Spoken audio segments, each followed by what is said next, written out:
Hoćeš brzo naučiti poker? Evo kako da igraš Texas Hold'em kao pravi majstor. Pravila, kako ide igra i pametni potezi. Tvoj cilj je da sastaviš najbolju petorku koristeći 2 svoje karte i 5 zajedničkih. Ko ima najjaču ruku, taj i pobjeđuje. Svaki igrač dobije 2 skrivene karte. Igra počinje s 2 obavezne opklade, small i big blind. Flop, 3 karte okrenute licem prema gore. Slijedi ulog.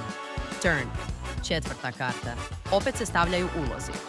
River, posljednja, 5. karta. Posljednja prilika za uloge. Kad u igri ostane 2 ili više igrača, dolazi do otkrivanja karata. Najjača petorka odnosi cijeli pot.